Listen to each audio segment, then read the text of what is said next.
Fala galera, investidora, tudo bem? Voltar aqui com os nossos vídeos.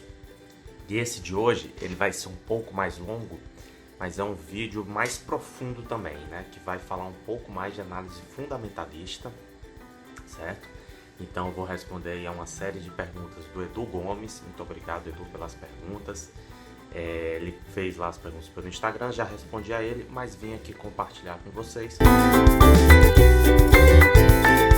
As questões dele me levaram a pensar que realmente tem ali um pessoal que quer saber mais sobre indicadores, né? Então a gente fala muito de análise técnica, análise fundamentalista.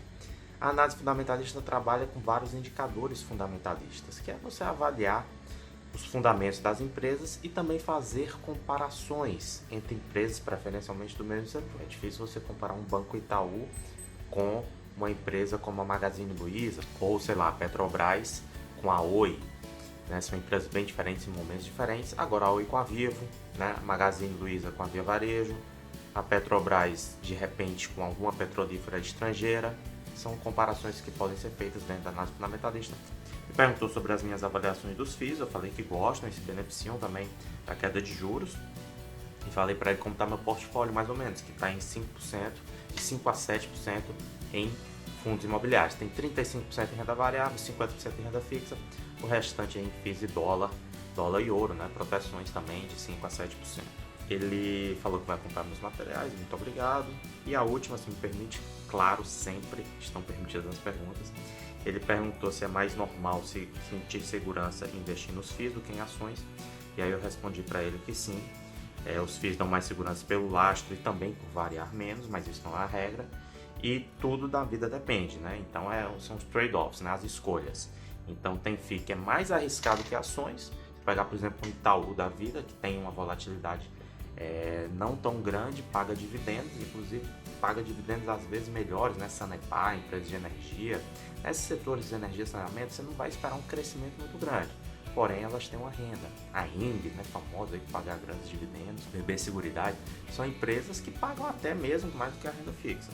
Então, os FIIs também. Tem FIIs aí como o BB Progressivo, próprio Kinea, enfim, que pagam bastantes dividendos, bastante gordos, né? Porém, são fundos que têm riscos também, né? Esse do BB, por exemplo, a agência bancária, a gente sabe que estão fechando várias. Então, tem um limite ali até quando esse dividendo pode ser pago. E aí ele falou que já está investindo em FIIs, aquilo que eu falei de 90%, a carteira está girando 93% a renda fixa, 6% em FIIs e 1% em ações. Tá ótimo, eu acho que dá para aumentar esse percentual em ações, como a gente conversou, né? Pretendo manter a reserva de emergência na Selic, ótima decisão. Tesouro Selic, tesourão da massa segue sendo excelente, né? Como já falamos aqui em outros vídeos. E migrar o restante para variável. Então o Edu está completamente corretíssimo, como diria aí um colega nosso. E aí ele até perguntou para finalizar, ação segura seria o que apresenta um ROI constante e crescente? E aí que nós vamos entrar aqui nos indicadores. Às vezes a gente sofistica demais, né? Como eu falei até no post anterior. Investir é uma arte, ela não é fácil, mas ela é simples. Então, graças a Deus, hoje em dia nós temos várias opções. Antigamente era uma coisa mais difícil, né? Só era mais para investidores institucionais ou do private bank, né? Multimilionários. Hoje em dia não, hoje em dia tem muita opção com corretagens baixas. Então, se você não quer acompanhar, eu, por exemplo, cara, eu tenho mais de 30 ações. Então eu gosto de ir lá, escolher, né? Compor o portfólio. Não, a tal ação é mais defensiva e tal. Eu gosto, mas tem gente que não gosta, eu respeito isso. Então vai lá, compra o ETF como fundo de ações. Mas já que nós vamos falar, já que se você quiser escolher, se você gostar como eu, e eu acho interessante isso, pode falar comigo, conversar. Eu peguei aqui 3 indicadores que são úteis nessas escolhas de ações. Né? Uma que o Edu falou, que é o ROI, que é o Return on Equity, né? O retorno sobre o patrimônio da empresa. Ele é interessante porque ele mede como aquela empresa está remunerando o próprio capital dela. Então, a rentabilidade, a lucratividade. Então você tem ali o patrimônio, quanto que daquele patrimônio está retornando, está sendo lucro, né? Então uma empresa que está iniciando agora, normalmente tem um crescimento maior, tem um ROI maior. Então é comum nós vermos aí ROIs até de 30%, é um crescimento muito alto. Isso não quer dizer que isso vai se manter ao longo do tempo. Se você pegar, já falei do Itaú, né? pode pegar Bradesco, enfim, Banco do Brasil. Empresas mais consolidadas têm um ROI menor, o que não quer dizer que elas sejam ruins, apenas que o capital dela já está muito empregado, então o retorno sobre ele não vai ser tão grande quanto, por exemplo, o Banco Inter, né? Como, por exemplo, outras empresas. Inclusive, vou dar uma dica aqui, para checar todos esses indicadores, tem um site que é bastante interessante, que é o statusinvest.com.br. Status com invest.com.br, você vê todos esses indicadores. Inclusive, me corrija se eu tiver falado algum errado aqui, porque, como eu falei, os indicadores são úteis, mas não são a única decisão do investimento. O mais importante é a composição do portfólio. E aí, no meu caso, faz sentido para mim ter, por exemplo, Itaú e Oi, que é uma empresa que está em recuperação judicial. Mas para você, respeitando o perfil, pode não fazer sentido.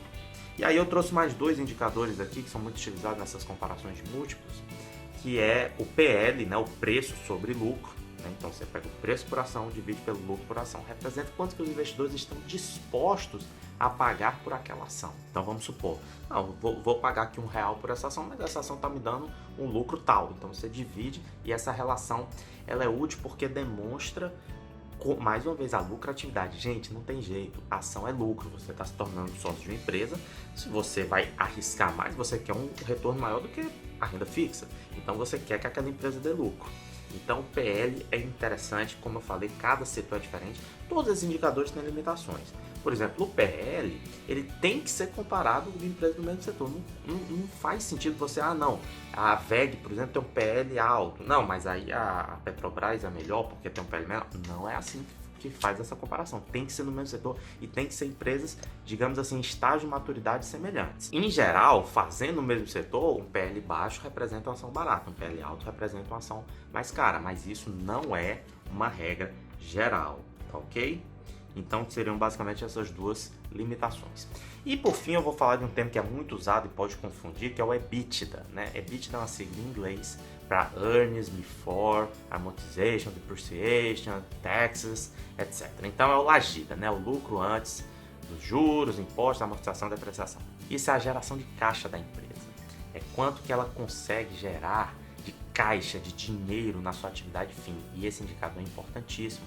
Inclusive você faz vários comparativos com ele, seja da dívida sobre o EBITDA, seja do lucro sobre o EBITDA, porque assim você vê a capacidade da empresa de gerar caixa. Vamos falar de novo dos bancos digitais. Nubank, né, quem está na bolsa aí, o Banco Inter, o próprio BTG Pactual, Banco Pan, que está tentando se digitalizar. A capacidade de gerar caixa é importantíssima, porque esses bancos, as startups em geral, elas vão muito ali na linha, nós temos 1 milhão de clientes, o crescimento é muito alto, sim, mas está gerando caixa, esse cliente é um custo, quanto que você rentabiliza esse cliente?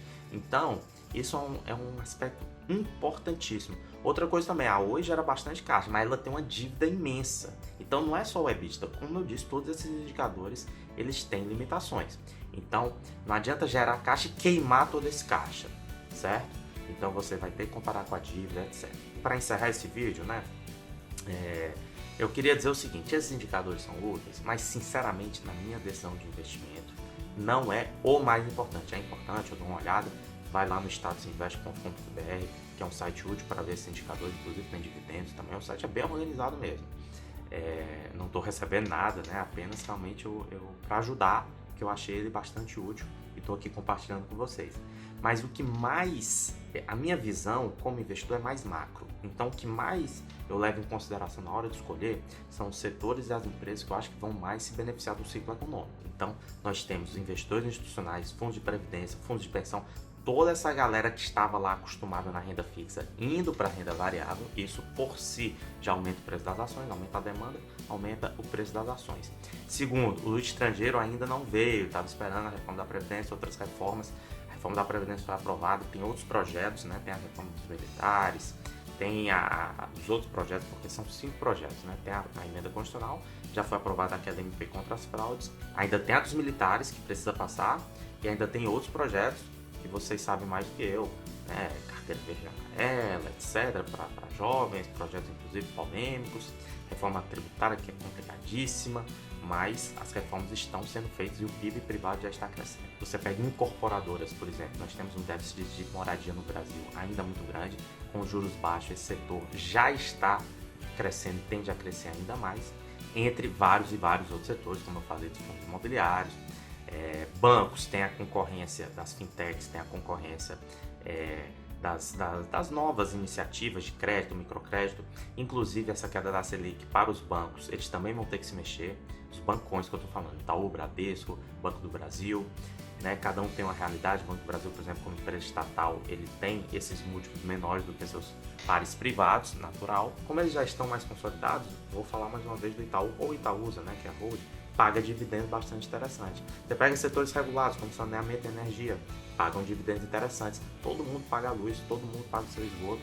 Infelizmente, a parte de água e esgoto no Brasil ainda não está, mas é um setor que está sendo também passando por reformas no Congresso, tem tudo para crescer. São empresas que têm previsibilidade de receitas, então elas são pagadoras de dividendos. Energia, saneamento são os casos clássicos. Tem risco? Tudo tem risco. Tem uma regulação do governo, nós já vivemos isso no setor de energia. Empresas de saneamento normalmente são estaduais, então tem que ver lá como é que está a questão do governo estadual. Então tudo tem risco, né? Então você tendo esse portfólio, eu, por exemplo, como eu falei, tenho 30 ações, inclusive crescendo esse número. É uma diversificação talvez até exagerada. Então você, se não quer ficar escolhendo isso, vendo cada setor, não, a Rumo é boa porque tem ferrovias e tal, o Brasil está muito dependente do modal rodoviário, e aí a parte da agropecuária crescendo, também posso comprar uma empresa agrícola, enfim, JBS, BRF por causa da proteína animal. Você não quer fazer essas escolhas mais macro, você vai lá e compra o ETF, compra o BOVA 11, compra o BOVV 11, aqui no YouTube tem vídeo sobre isso, certo? Você compra um fundo de ação, aí você vai terceirizar, você vai delegar um gestor profissional para fazer essa escolha para você, obviamente pagando uma taxa mais alta. Então tem várias opções, galera, respeitando o perfil. E é isso. Quero agradecer mais uma vez ao Eduardo, muito obrigado. O vídeo aqui rendeu, né? Eu queria falar dos indicadores, acabei falando de outros assuntos.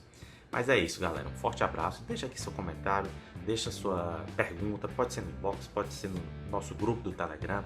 Vou até colocar o link aqui embaixo. Estou em todas as mídias. E é isso. Um forte abraço a todos e até o próximo vídeo.